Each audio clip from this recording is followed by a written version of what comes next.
rather than make multiple very long videos, I think I'm going to make an ongoing series, which I will put in a playlist, exploring the numerical aspects of Scripture. Not always gematria specifically, but anything related to numbers or structural things within the biblical text. This video will serve as a general introduction to the idea. If you're unfamiliar, gematria is about number-letter correspondence.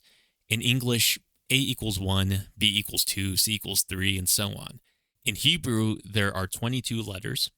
So one method of gematria, you'd simply associate the letters 1 through 22, aleph to tav. There is another method that begins multiplying numbers at the 10th and 20th letters, so you can arrive at larger numbers. And there are still more methods, but we won't concern ourselves with those at all.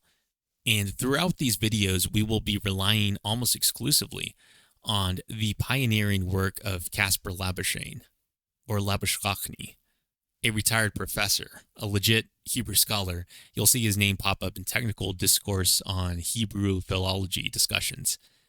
And I mention that only to make the point that he's not me. He's not just some interested layperson.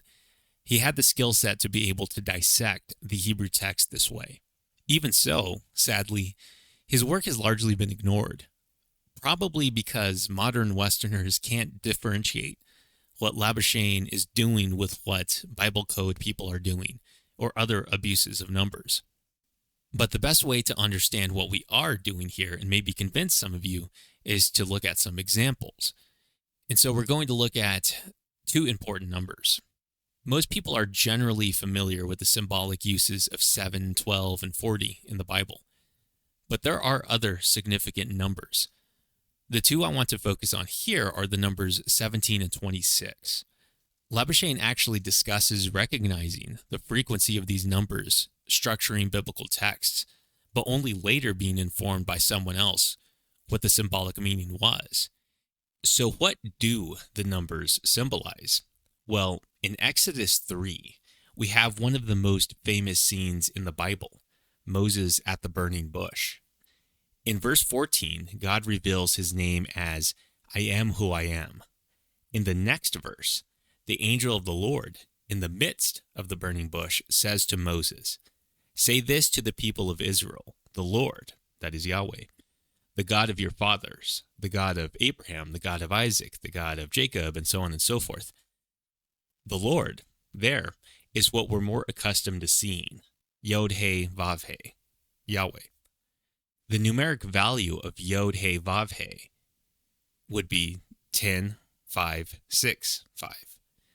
And so Yahweh, the Lord, numerically equals 26. But what about 17? The 17 could be arrived at one of two ways.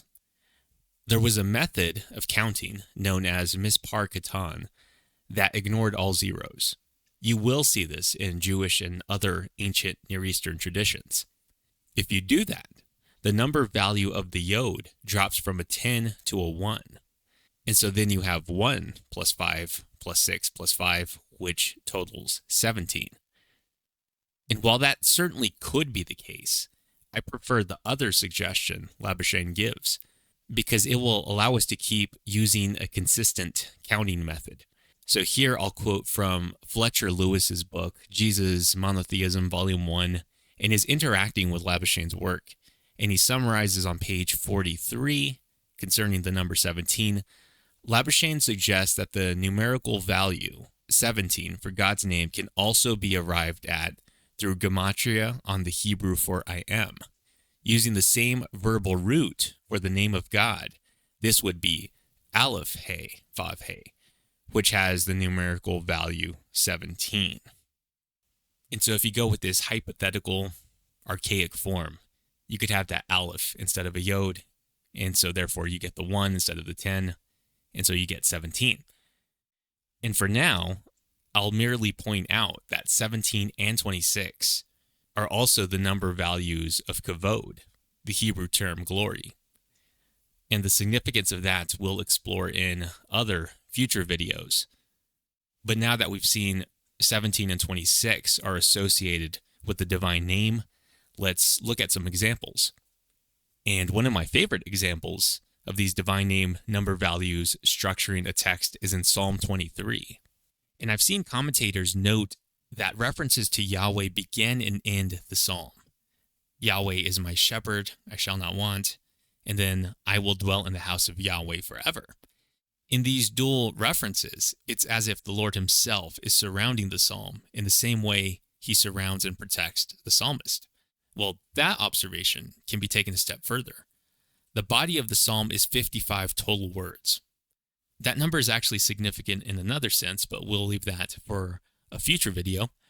For our purpose here, we'll note that the mathematical center of the psalm, those 55 words, on the word level are the 3 Hebrew words translated as, "For you are with me," which is a rather good synopsis of the psalm.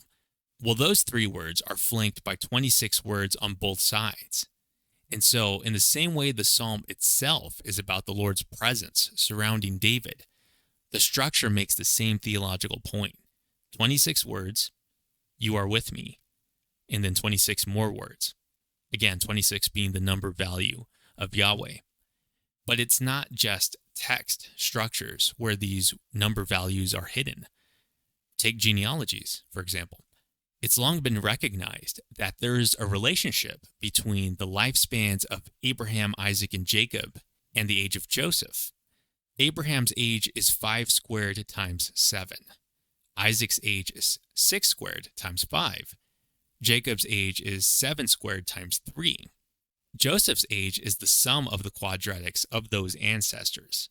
Or put differently, his 110-year lifespan is 5 squared plus 6 squared plus 7 squared. But what past commentators miss, though, is the relationship to the number 17. Abraham's 175 years is, again, 5 times 5 times 7. But if you add those numbers, instead of multiply them, you have 5 plus 5 plus 7, and you get 17. Isaac's 180 was 6 times 6 times 5, but if you add those, again, you get 17. Jacob's 147 ends up being 7 plus 7 plus 3, 17. On top of that, the grand total lifespan of Abraham, Isaac, Jacob, and Joseph is 612 years, or 36 times 17. And you could substitute Joseph's 110 years with Sarah's 127, and you would have 629, which is 37 times 17. And in a 17-word verse, we're told in Genesis 47:28 that Jacob lived in Egypt 17 years and died at the age of 147 years. Of course, that means Jacob lived 130 years outside of Egypt, or 5 times 26 years. And so symbolically, these numbers are telling us that God was with Jacob his entire life. And these are by no means the only examples related to these numbers and genealogies. We'll look at more in the future. And it may take more of these videos to convince you, but be on the lookout for them. I know there's a sentiment that if you look for numbers, you'll find them, and numbers can be made to do anything. But at a certain point, the frequency becomes undeniable, and I'm confident I'll get you to that point.